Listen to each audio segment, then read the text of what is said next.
Public prosecutor advocate Joseph Mathew തന്നെ telephone ലൈനിലുണ്ട്. Shri Joseph Mathew, ഈ കേസിൽ അന്വേഷണത്തിൽ എന്ത് പാകപ്പിഴകളാണ് കണ്ടെത്തിയത്? അതായത് തെളിവും സാക്ഷ്യവും ദുർബലമാവുക എന്ന് പറഞ്ഞാൽ അന്വേഷണം വേണ്ട വിധത്തിൽ നടന്നില്ല എന്നാണ് നിങ്ങൾ കരുതുന്നത്? അതെ, അത് നമ്മൾ ഈ ഇൻവെസ്റ്റിഗേഷൻ എന്ന് പറഞ്ഞു കഴിഞ്ഞാൽ അത് ഒരു ഫെയർ ഇൻവെസ്റ്റിഗേഷൻ ആയിരിക്കണം. നല്ല കൃത്യമായ സത്യവും കൃത്യവുമായ അന്വേഷണം ഉണ്ടെങ്കിൽ മാത്രമേ കോടതിയിൽ കോടതിക്കും കൃത്യമായ ആ ട്രയലിൽ തെളിവുകൾ വിലയിരുത്താൻ കഴിയുള്ളൂ. അപ്പോൾ ഇതിനകത്ത് അവൈലബിൾ റെക്കോർഡ്സ് വെച്ച് നോക്കിയാൽ പല പല വീഴ്ചകളും വന്നിട്ടുണ്ട്, കാര്യമായ കുറെ വീഴ്ചകൾ വന്നിട്ടുണ്ട്. അപ്പൊ ഞാനതുകൊണ്ടത് പിന്നെ എന്താണെന്നുള്ളത് ഞാൻ വിശദീകരിച്ചു മുഴുവനും കാണിച്ചുകൊണ്ട് ADGPക്ക് ഞാൻ ഡീറ്റെയിൽ ആയിട്ട് എഴുതി കൊടുത്തിട്ടുണ്ട്. ശ്രീ ജോസഫ് മാത്യു, ഈ കേസിന്റെ അന്വേഷണം ക്രൈംബ്രാഞ്ച് നടത്തുമ്പോഴും പലതരത്തിലുള്ള സ്വാധീനങ്ങൾ, സ്ഥലം മാറ്റലുകൾ, ഇടപെടലുകളൊക്കെ ഉണ്ടായിരുന്നു. അത്തരം കാര്യങ്ങൾ അന്വേഷണത്തിന്റെ കോഴ്സ് ഓഫ് ഇൻവെസ്റ്റിഗേഷൻ സ്വാധീനിച്ചിട്ടുണ്ടാവോ? അതിനെക്കുറിച്ച് സ്ഥലം മാറ്റലുകളൊക്കെ വന്നിട്ടുള്ള കുറിച്ച് അന്വേഷണം ശരിക്കും പറഞ്ഞാൽ ഇപ്പൊ കോടതിയിൽ കൊടുത്തിരിക്കുന്ന കുറ്റപത്രം ഇത് ഒരു മജിസ്ട്രേറ്റ് കോടതിയിൽ ട്രയൽ നടത്തേണ്ടതാണ്. കുറ്റങ്ങളേ ഉള്ളൂ അല്ലേ? അതാണല്ലോ ഇപ്പൊ ഇത് ബത്തേരി മജിസ്ട്രേറ്റ് കോടതിയിൽ എത്തിയിരിക്കുന്നത്. അപ്പൊ ഇതിലെ അന്വേഷണം ശരിക്കും പറഞ്ഞാൽ ഇതിലെ അന്വേഷണം എന്ന് പറയുന്നത് ഇത് ബത്തേരി മീനങ്ങാടി സർക്കിൾ ഇൻസ്പെക്ടറുടെ പരിധിയിൽ വരുന്ന കേസാണ്.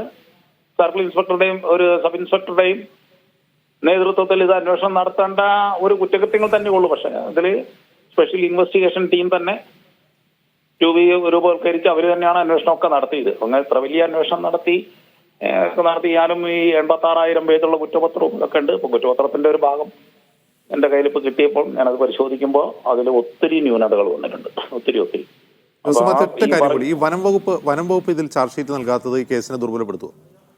അത് എന്റെ ഒരു അറിവ് വെച്ച്, ഞാൻ മനസ്സിലാക്കിയത് വെച്ച് തീർച്ചയായിട്ടും വനം വകുപ്പ് ചാർജ് ചെയ്ത 1 മുതൽ 43 വരെയുള്ള OR കേസുകളിലെ കുറ്റപത്രം അവർ കോടതിയിൽ കൊടുക്കണം. അത് കൊടുത്തിട്ടില്ല. ഇത് അന്ന് ഞാൻ പറഞ്ഞിരുന്നു നേരത്തെ. പക്ഷേ അന്നത് പറയുമ്പോ അന്ന് വനം വകുപ്പ് മിനിസ്റ്റർ ഇത് കണ്ട് അതിന്റെ ആവശ്യമില്ല എന്ന് പറയുന്നതായിട്ട് ഒരിക്കലും ഇത് കഴിഞ്ഞ മുമ്പത്തെ വർഷം ഒന്ന് മീഡിയയിലൊക്കെ വന്നിരുന്നു. പക്ഷെ ആ കുറ്റപത്രം കാരണം അതിന്റെ മുകളിലാണല്ലോ ഇപ്പൊ PDPP ആക്ട് ചാർജ് ചെയ്യുന്നത്. മരം മുറിച്ചതിന് വേണ്ടിയല്ലേ ഇപ്പൊ PDPP ആക്ട് പൊതുമുതൽ. അപ്പൊ അത് മുറിച്ചതിന്റെ കേസ് വേണമല്ലോ അവിടെ. അത് ആ OR കേസുകൾ കോടതിയിൽ കൊടുക്കണ്ട എന്ന് അഡ്വക്കേറ്റ് ജനറലിന്റെ ഓഫീസിൽ നിന്ന് നിങ്ങൾക്ക് അറിവ് കിട്ടിയിട്ടുണ്ടോ എന്ന് ഞാൻ DFOയോട് ചോദിച്ചു. അവിടുന്ന് അങ്ങനെ വല്ല ഒരു ഉപദേശവും കിട്ടിയിട്ടുണ്ടെങ്കിൽ ഞാൻ അതിനെ മറികടന്ന് പറയുന്നില്ല. അഡ്വക്കേറ്റ് ജനറലിന്റെ ഓഫീസിൽ നിന്ന് ഇത് എവിടെ നിന്നും കിട്ടിയിട്ടുമില്ല. പിന്നെ എന്താണ് അവർ ചെയ്യാതിരിക്കുന്നത്? ഇപ്പൊ ചോദിച്ചു പറഞ്ഞു കൊടുക്കുന്നുണ്ടെന്ന് എന്നോട് കഴിഞ്ഞ ദിവസം പറഞ്ഞു. അപ്പം അത് കൊടുക്കേണ്ട കാലാവധിയൊക്കെ കഴിഞ്ഞു. ജോസഫ് മാത്യു, കേസിലെ വനം വകുപ്പിന്റെയും പോലീസിന്റെയും അന്വേഷണങ്ങളെ ഏകോപിപ്പിച്ച് അതിനൊരു ഏകോപന ചുമതല കൂടി പ്രോസിക്യൂട്ടർക്കുണ്ടല്ലോ. അപ്പൊ നിങ്ങൾക്ക് ഔദ്യോഗികമായി തന്നെ ചോദിക്കാമല്ലോ നിങ്ങളത് കുറ്റപത്രം കൊടുക്കുന്നില്ലേ എന്ന്. അതെ, ഞാൻ ചോദിച്ചു. ഞാൻ എഴുതി ചോദിച്ചിരുന്നത്. ഞാൻ ജില്ലാ ഗവൺമെന്റ് ലീഡർ സ്ഥാനത്ത് നിന്ന് പോകുന്നതിന് ശേഷം പിന്നെ ഞാൻ ചോദിക്കുമ്പോൾ അവർ അത്രയൊന്നും സഹകരിക്കുന്നില്ലായിരുന്നു വനം വകുപ്പ്. പക്ഷെ ഇപ്പോൾ വീണ്ടും സ്പെഷ്യൽ പ്രോസിക്യൂട്ടറായി നിയമിച്ചുകൊണ്ടാണ് ഞാൻ ചോദിക്കുമ്പോൾ അത്രയെങ്കിലും വരും. ഞാൻ വിവരാവകാശ പ്രകാരം ചോദിച്ചെടുക്കുക ചെയ്തു വനം വകുപ്പിന്റെ അടുത്ത് നിന്ന് തന്നെ ഡീറ്റെയിൽ. ഞാൻ പ്രോസിക്യൂട്ടർ എന്ന നിലയ്ക്ക് ചോദിച്ചാൽ അവർ പറഞ്ഞു. പക്ഷെ ഞാൻ ആ ഒരു ഇടക്കാലം ഉണ്ടല്ലോ, ഞാൻ പ്രോസിക്യൂട്ടർ അല്ലാതിരിക്കുന്ന ഒരു കാലഘട്ടം, ആ സമയത്താണ് ഇതിന്റെ വിവരങ്ങളെല്ലാം ഞാൻ കളക്ട് ചെയ്തത്. ജോസഫ് മാത്യു, അങ്ങനെയാണെങ്കിൽ ഡയറക്ടർ ജനറൽ ഓഫ് പ്രോസിക്യൂഷനോട് നിങ്ങൾക്ക് ഔദ്യോഗികമായി പരാതിപ്പെടാമല്ലോ. ഇത് കേസ് തോക്കാൻ പോകണമെങ്കിൽ ഒരു പ്രശ്നം ഉണ്ടെന്നുള്ള പരാതിപ്പെടാമല്ലോ. അല്ല, അത് ഞാനിപ്പോ ഡയറക്ടർ ജനറൽ ഓഫ് പ്രോസിക്യൂഷന് എഴുതുന്നു. ഈ അന്വേഷണ ഉദ്യോഗസ്ഥന് തന്നെ ഞാനിത് കാണിച്ചു കൊടുത്തു, തുടരന്വേഷണം വേണം, ഇത് കൊടുക്കാന്ന്. പക്ഷെ ഡയറക്ടർ ജനറൽ ഓഫ് പ്രോസിക്യൂഷനോ അവരൊന്നും ആരും ഇതിനകത്തേക്ക് ഇടപെട്ടെന്നോട് ചോദിക്കുന്നതല്ലേ ഉള്ളൂ. അത് തുറന്നു പറയാനുള്ള ഒരു ബുദ്ധിമുട്ട് എനിക്ക് മനസ്സിലാകും. തീർച്ചയായിട്ടും അത് വരികൾക്കിടയിലൂടെ വായിക്കപ്പെടേണ്ട ഒരു പ്രധാനപ്പെട്ട വിഷയം തന്നെയാണെന്ന് ഞാൻ കരുതുന്നു ജോസഫ് മാത്യു.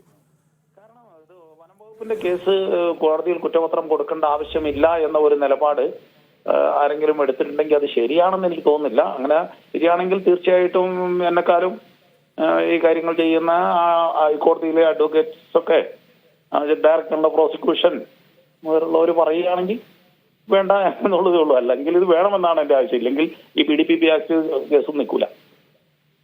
നന്ദി ജോസഫ് മാത്യു ഇത്രയും സംസാരിച്ചതിന്.